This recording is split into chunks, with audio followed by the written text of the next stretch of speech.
Welcome to part 3 of the Q&A. This is all questions about YouTube, my YouTube process, plans for the channel, behind the scenes, all kinds of stuff like that. Let's go. What's the typical workflow? Picking a song, understanding it, and making your own, sets, outfits, filming, collaborations, audio recording, thumbnails, etc. Well, you kind of laid it out. That is kind of the workflow. But generally, I pick a song. I will usually transcribe it first in full. I like to have a full transcription in some sort, even if I know I'm going to mess with things later, just because I like to know where I'm starting from. And then I'll start arranging it for whatever ensemble or instruments I'm doing. If I'm collaborating with someone, I'll usually bring them on then. And collaborations can take all kinds of different forms. Either I could be co-writing with someone where we pass it back and forth, or more often I'll write a part for them and send it to them and they record and send it back to me. So it just kind of depends on the nature of the arrangement and my working relationship with the collaborator, because some people, we just work better in different ways. If I'm doing a collaboration, it generally takes longer to do that. Also, if I am doing outfits, which I don't do cosplay that often really, but if I am doing cosplay for a video, then yeah, that's going to push the timetable back quite a bit. Any video where I'm planning like props and cosplay and stuff, that does take a significant amount of time.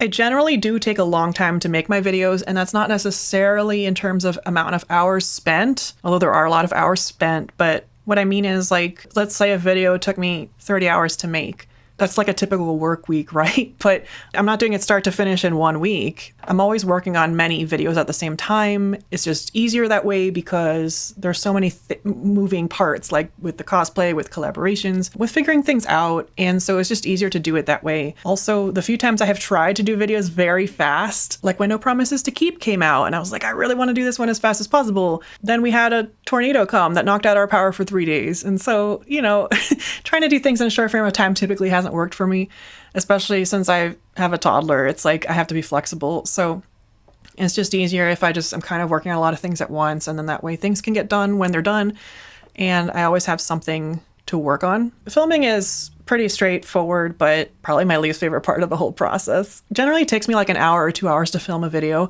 but it takes a lot more hours to set up and tear down for the video. So that's not very fun. I used to try to always film multiple videos at a time. When I was preparing for maternity leave, I was filming like 2 to 3 videos every Friday for a month or two. That was a lot.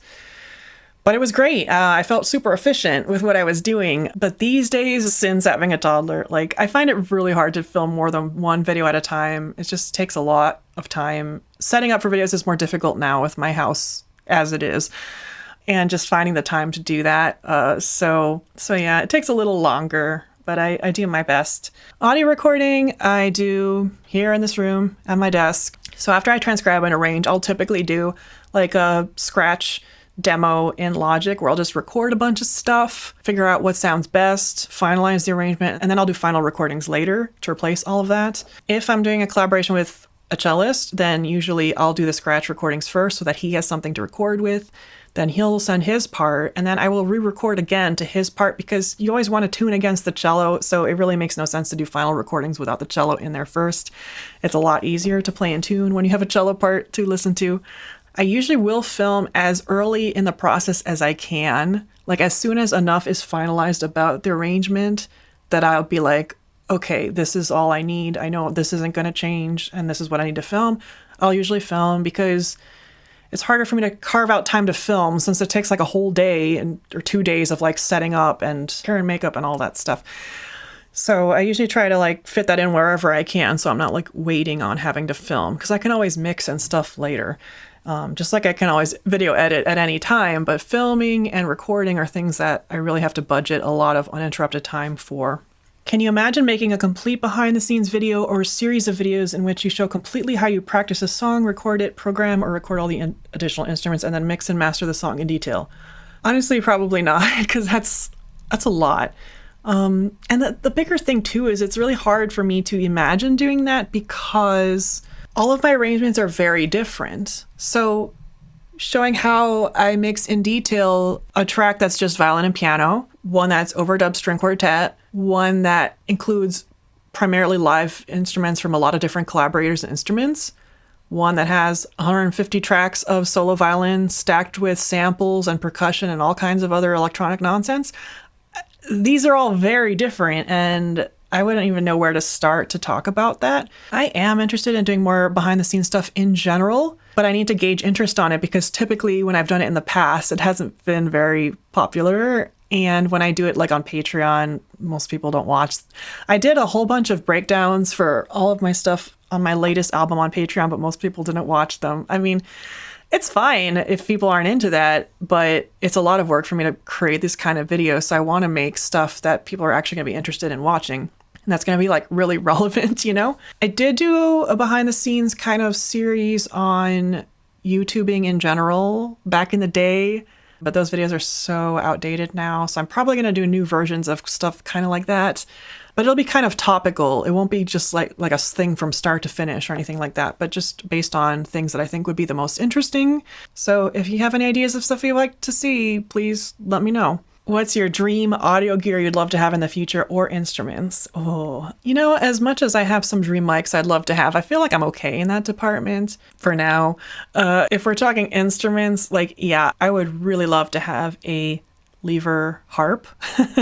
I would love to have a lever harp. I feel like that would make the biggest impact on my arrangements now and what I would be able to do. So I definitely am like, I think I can try to save up for one. It might be a while, but that would be a dream to have something like that. How long does it take on average to learn a piece and what do you do to practice it?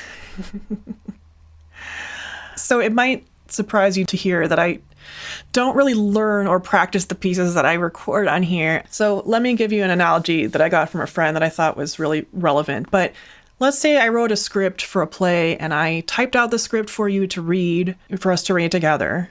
You would be able to read it with me. Like you would be able to just read through the whole script. Like, yeah, you would have to like memorize it and rehearse it a bit, but you would have to learn it. You don't have to learn how to read because you know how to read from a script. And you know, I'm a professional musician. For me, reading music is the same thing. I don't need to learn it. I might need to learn it if it's hard. And sight reading is one of my personal strengths as well. So just reading things right off the bat is my job. It's really my job. I spent 10 years in the recording industry where basically the job was showing up to a recording studio, sight reading a bunch of music you've never seen before, and then going home. That's literally the job. We don't know what we're recording until we show up. Sometimes we don't even know what we're recording when we're recording it because they won't tell us. Like it's a secret. But yeah, that's the job. It's showing up and sight reading. And so, yeah, if I write something for myself that's borderline impossible to play, I will practice it. But for the most part, it's not like I have to learn a piece in the way that a lot of people think of like learning a piece, like learning a sonata on the piano. Like I just write my parts and then I read them. It's not any more complicated than that. What are your next projects? You know, I try not to talk about my next projects because I've learned that if I talk about them, I probably won't ever do them. I will say I have a lot of projects in the works. It's kind of a guessing game as to what's going to come out when. I have a lot of little album projects and EPs that I have planned. And one big one, which I was really burnt out after I finished my album that released in February. So I said I would take some time and then start the next big one over the summer. But now that summer's here, I don't know. I might need some more time. I might just do one of the smaller projects first and then just work on the big one later.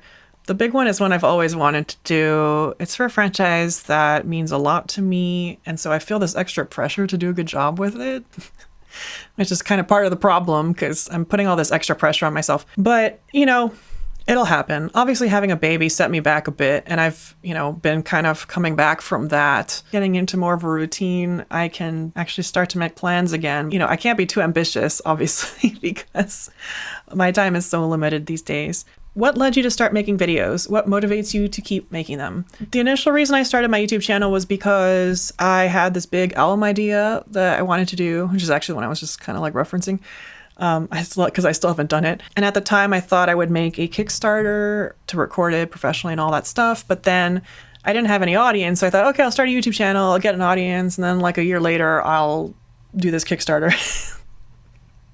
Takes a little longer than a year to build an audience on YouTube, it turns out. And then I just, you know, things just took a totally different turn than I was expecting. Still haven't done that album. But what motivates me to keep making them? well, it's not the money.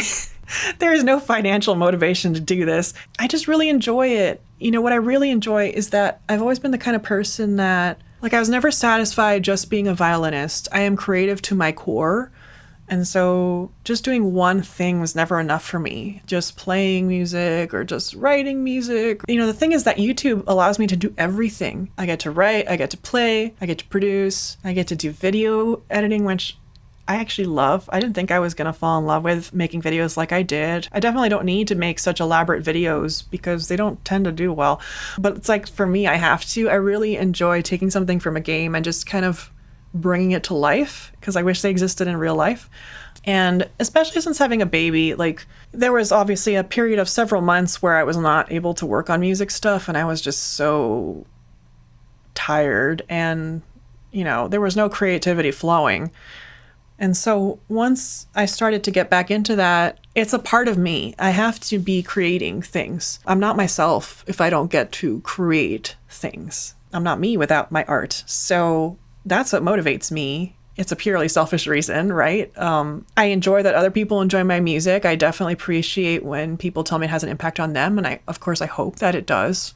But even if no one listened to my music at all, I feel like I would still have to make it anyway. It's probably the best motivation anyway, because when you're motivated by yourself, that's better than when you're motivated by, like, doing stuff for other people, right? So yeah, that's what keeps me motivated. I just feel like I have to do it for myself, for my soul.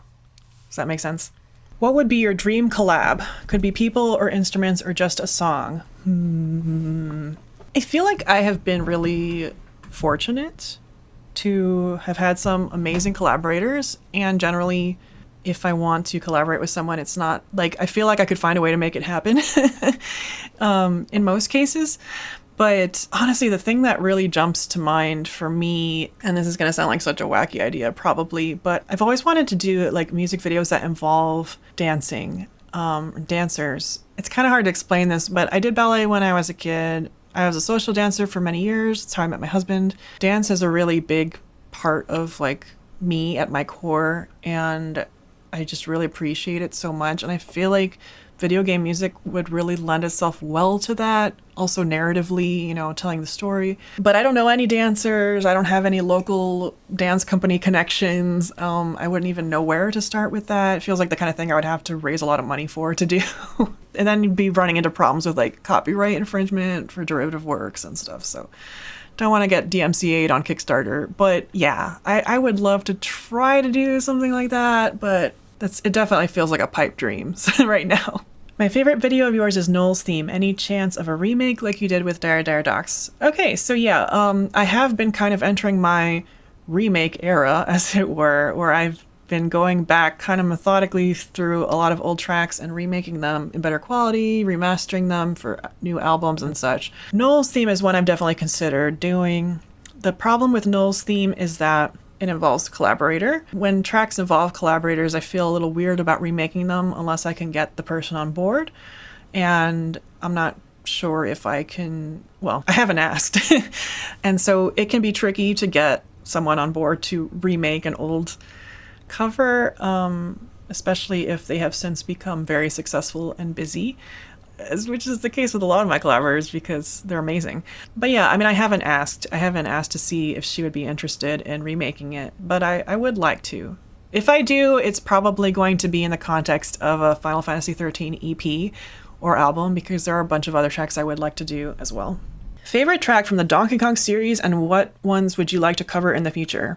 Ooh, so I have thought about this a lot because I'm a huge Donkey Kong Country fan. I grew up with those games. I love the music, but it's taken me a long time to figure out how I would translate that into my style.